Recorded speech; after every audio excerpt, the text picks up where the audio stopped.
Hi, my name is Brian Drinkwine with Clarity Church in Corona, California. We are a church plant in the pre-launch phase of our church.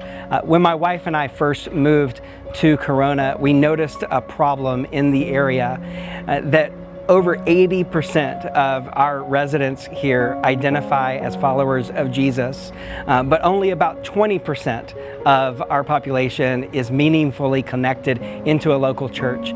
So we believe that spiritual homelessness is a significant problem, and our vision here is to end spiritual homelessness in the city of Corona and the surrounding areas. I found out about Manna a little over a year ago, and we had actually applied for the grant at that time.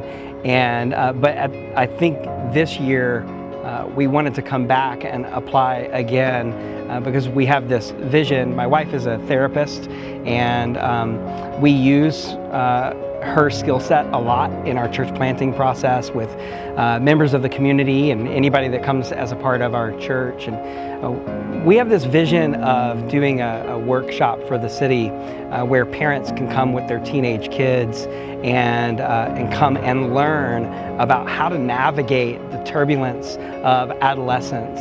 And because my wife works exclusively with teens and their families, she has the skill set to kind of carry out a lot of that. But then also, because I'm a pastor, we work kind of together as a tag team to bring kind of a biblical worldview into a counseling environment. And so it's really cool when we've done things like this in the past.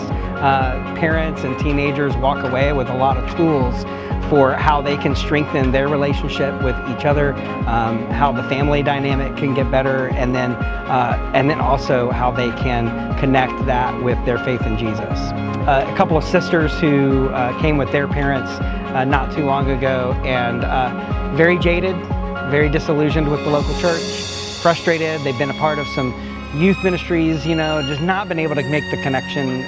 But I got a phone call not too long ago from the dad of one of these girls, and he calls me up and he says, "Brian, you wouldn't believe what just happened." And it's funny how little small things for a parent can actually be a really big thing when they're watching. They've got the front row seat to their kids' faith development. This is a girl who would not be caught dead, calling herself a Christian or finding out that her friends knew that she went to a church. But she had gone into her dad's closet and grabbed a t-shirt out of the closet because she sometimes would wear his, goofy clothes. And she found one that was all the Marvel characters, right? And they're all sitting around at Jesus's feet, and Jesus is sitting there, and it has the little word bubble, and it just says, "And that's how I save the world." And so he calls me and he's like, "She just put this shirt on and walked right out the door and went to school. I don't know what to do." And so just a cool success story, of how, a young person that really has had the church at arm's length is now actually beginning to be a little bit more even vocal about her own faith journey, and connecting that with Jesus is a huge win. Yeah, I just want to say thank you for giving and for your support. This grant is making it possible for us to be able to do these workshops, but not only that, but to be able to offer ongoing counseling services for some of the parents and teenagers and their families as they kind of unpack what they learn and what they take away from these workshops going forward.